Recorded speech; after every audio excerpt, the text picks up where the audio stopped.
नमस्ते। मैं वैद्य प्रेम मोगा आज फिर आप सब लोगों के साथ जुड़ी हूँ आयुर्वेद के ऊपर बात करने के लिए। आज का हमारा विषय है ब्रह्म मुहूर्त।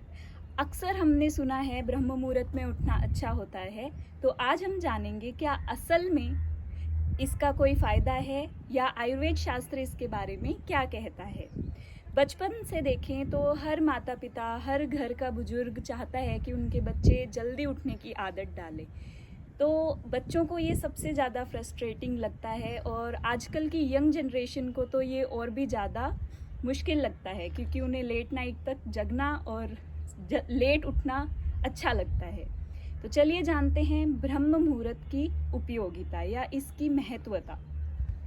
ब्रह्म मुहूर्त दो शब्दों से बना है, ब्रह्म और मुहूर्त। ब्रह्म यानी क्या? ब्रह्मा, ज्ञान। मुहूर्त यानी समय, ज्ञान को प्राप्त करने का समय जो होता है उसे ब्रह्म मुहूर्त कहा जाता है। आयुर्वेद में अष्टांग हृदय शास्त्र में कहा गया है कि जो व्यक्ति स्वस्थ है उसे अपने स्वास्थ्य की रक्षा करने के लिए ब्रह्म मुहूर्त में उठना चाहिए। दिनचर्या की शुरुआत सबसे पहले ब्रह्म मुहूर्त जागरण से उन्होंने की है। तो अपने आप में ये सिद्ध हो जाता है कि जो पूरा डेली रूटीन हमारे स्वास्थ्य के लिए बताया है उसमें सबसे पहली ही चीज़ ब्रह्म मुहूर्त जागरण है। यानी अगर आप सुबह जल्दी उठते हैं, बाकी की चीज़ें नहीं भी कर पाते हैं, तो भी काफ़ी हद तक आप स्वस्थ रह सकते। तो चलिए जानते हैं ब्रह्म मुहूर्त यानी कौन सा समय। अब सुबह जल्दी उठना चाहिए, पर ब्रह्म मुहूर्त की अगर हम बात करें तो वो स्पेसिफिक कौन सा समय है उस पर बात करते हैं। ब्रह्म मुहूर्त जो है सूर्य उदय होने से पहले जो 1 घंटा 36 मिनट है उसे कहा गया है। वैसे तो इसमें बहुत सारे मतभेद हैं, लोकेशन और सीजन वाइज भी ये बदलता रहता है, पर सनराइज कब होता है उससे 1 घंटा 36 मिनट पहले का जो समय है उसे हम ब्रह्म मुहूर्त कह सकते हैं। तो बहुत सारे एप्लीकेशंस भी हैं जिसमें सनराइज सनसेट का एग्जैक्ट टाइम हमें पता लग जाता है, तो आप उनका यूज़ करके भी ब्रह्म मुहूर्त कैलकुलेट कर सकते हैं कि किस समय आपका एग्जैक्ट 1 घंटा 36 मिनट होगा।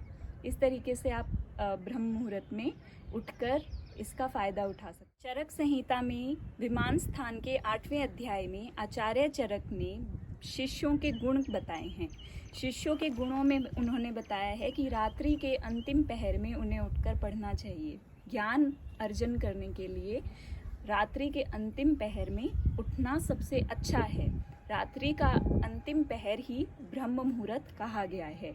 इसी के साथ आचार्य सुश्रुत ने ब्रह्म मुहूर्त को पंचामृत वेला कहा है, यानी इस समय में पंच महाभूत अपनी प्राकृतिक स्थिति में प्रकृति में उपस्थित रहते हैं तथा शरीर में भी पंच महाभूत अपनी प्राकृतिक स्थिति में रहते हैं।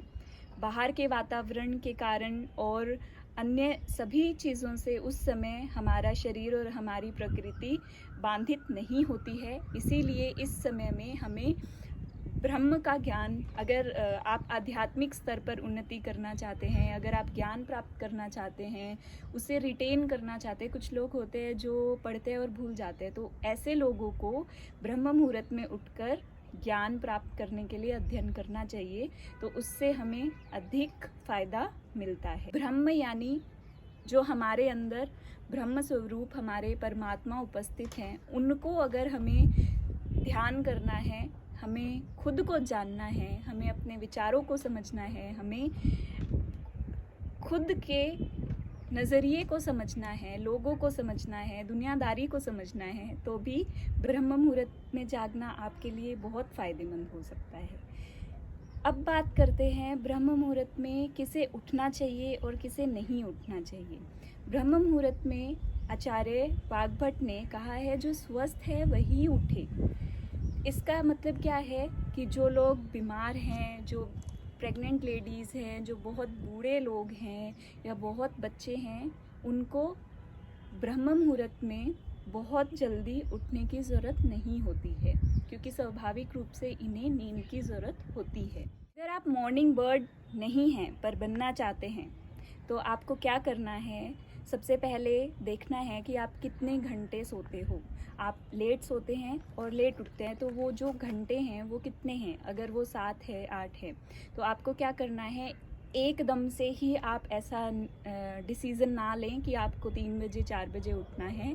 आपको सबसे पहले ध्यान जिस चीज़ पे देना है वो है सोने पर। अगर आप जल्दी सोएंगे तो ही जल्दी उठ पाएंगे। तो 8 घंटे की नींद आप लेते हैं तो उन 8 घंटे की नींद को अगर आप 4 बजे उठना चाहते हैं तो उससे पहले के 8 घंटों पे शिफ्ट करना होगा और उस समय आपको रात को सोना होगा कि आप सुबह 4 बजे तक या 3 बजे तक उठे तो आपकी 8 घंटे की नींद पूरी हो। एकदम से ही हमें नहीं करना है, धीरे धीरे करना है। आधा घंटा पहले सोइए, आधा घंटा पहले उठिए और इस चीज़ को 1 हफ्ते फॉलो करिए। इसी तरीके से धीरे धीरे धीरे धीरे सोने का वक्त भी पहले करते जाइए और उठने का भी आधा आधा घंटा कम करके उसको 1 हफ्ते तक लगातार फॉलो करिए।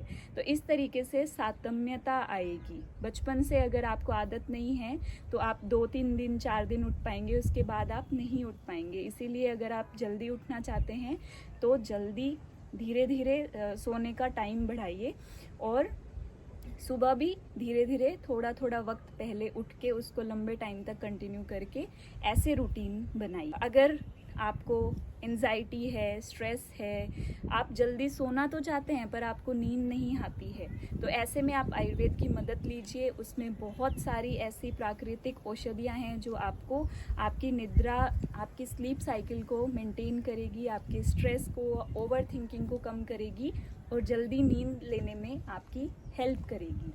तो इस प्रकार आप आयुर्वेदिक मेडिसिन लेकर भी अपनी मेंटल हेल्थ को स्ट्रॉन्ग करके ये हैबिट गेन कर सकते हैं। जो लोग नाइट ड्यूटी करते हैं, जो लोग रात भर जगते हैं और सुबह जल्दी उठ ही नहीं सकते हैं, तो ऐसे में उन लोगों के लिए आयुर्वेद में क्या कुछ है? हाँ जी, बिल्कुल है।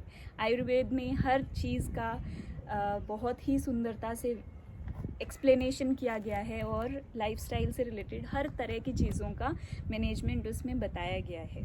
तो जो लोग रात को जगते हैं उन लोगों को क्या करना है, अगर वो रात भर काम की वजह से नहीं सो पाए तो जितने घंटे की नींद वो नहीं ले पाए उतने घंटे से आधा उन्हें दिन में सोना चाहिए। तो ऐसे में नींद कम लेने की वजह से होने वाले सभी रोगों से आप बच सकते हैं और हेल्दी रह सकते हैं। आज हमने बात की ब्रह्म मुहूर्त की। अगले वीडियो में हम बात करेंगे दिनचर्या के अगले विषय के बारे में। तो लाइक, शेयर और कमेंट ज़रूर करें, सब्सक्राइब करना ना भूलें और अपने सभी दोस्तों को ये वीडियो ज़रूर भेजें, स्पेशली उन लोगों को जो जल्दी उठना नहीं पसंद करते हैं और उन्हें ये बकवास लगता है। मैं वैद्य प्रेम होगा आपसे अलविदा लेना चाहूँगी। आज मिलते हैं अगले वीडियो में। Bye bye. जय आयुर्वेद, जय धन्वंतरी।